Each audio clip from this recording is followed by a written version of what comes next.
নমস্কার বন্ধুরা, স্বস্তিনীর রান্নাঘরে আপনাদের সকলকে স্বাগত। আশা করছি আপনারা সকলেই সুস্থ আছেন। এই প্রচণ্ড গরমে শরীরকে ঠান্ডা রাখতে লাউয়ের একটি রেসিপি নিয়ে আপনাদের সামনে হাজির হয়েছি। প্রচণ্ড গরমে শরীরের তাপমাত্রা বেশ বেড়ে যায়, যা আমাদের শরীরের পক্ষে একদমই ভালো নয়। তাই সপ্তাহে 2 থেকে 3 দিন যদি লাউয়ের কোনো একটা রেসিপি খাওয়া যায় তা আমাদের শরীরের পক্ষে খুবই ভালো হয়। কারণ লাউ শরীরকে ঠান্ডা রাখার পাশাপাশি শরীরে উপস্থিত নানা রকম ক্ষতিকর টক্সিনগুলোকে বের করে দেয়। তাই বন্ধুরা, ভিডিওটি স্কিপ না করে দেখতে থাকুন। আশা করছি আপনাদের ভালো লাগবে। বন্ধুরা, দেখতে পাচ্ছেন আমি এখানে পরিমাণ মতো লাউ এইভাবে করে কেটে ধুয়ে রেডি করে নিয়েছি। এদিকে আমি কড়া চাপিয়ে দিয়ে দিলাম পরিমাণ মতো তেল। তেলটা গরম হয়ে এলে এখানে আমি বিউলির ডালে বড়ি নিয়েছি। বড়িগুলোকে লাল লাল করে ভেজে নেব।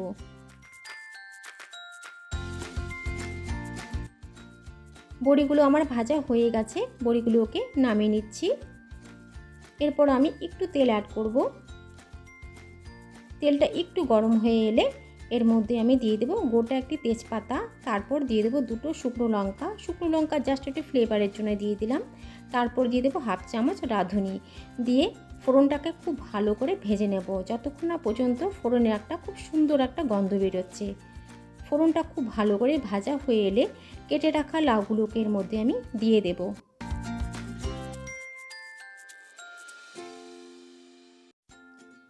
এবারে আমি দিয়ে দেব পরিমাণ মতো লবণ। লবণটা দিয়ে খুব ভালো করে লাউয়ের সাথে মিশিয়ে নেব।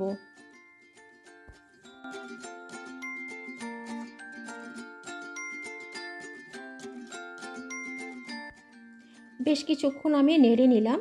নেড়ে নেওয়ার পর আমি 2 থেকে 3 মিনিটের জন্য একটু ঢাকনা দিয়ে ঢেকে দেব, যতক্ষণ না পর্যন্ত লাউটা একটু মজে যাচ্ছে।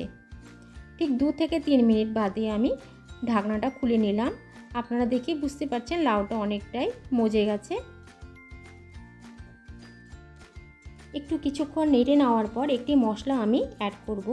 এই মশলাতে আমি 1 চামচ পোস্ত আর হাফ চামচ সাদা সর্ষে একসঙ্গে করে বেটে নিয়েছিলাম।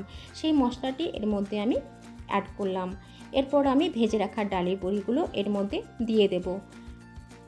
ডালের বড়িগুলো এই কারণে এখন আমি দিলাম যাতে ডালের বড়িগুলো খুব সুন্দরভাবে ভেতর থেকে সেদ্ধ হয়ে যায়। এরপর আমি 1 চিমটি হলুদ অ্যাড করলাম। আপনারা চাইলে স্কিপ করতে পারেন, কারণ শুক্তোতে হলুদ প্রায় চলেই না। একটু জাস্ট আমি দিলাম, দিয়ে খুব ভালো করে মিশিয়ে নেব। মিশিয়ে নেওয়ার পর এর মধ্যে আমি হাফ চামচ আদা বাটা দিয়ে দিলাম। আদা বাটাটা দিয়ে দেওয়ার পর খুব ভালো করে মশলাগুলো আমি ভেজে নেব, যাতে মশলার কাঁচা গন্ধটা না থাকে। সেই কারণে বেশ খানিকক্ষণ আমি নেড়ে নেব।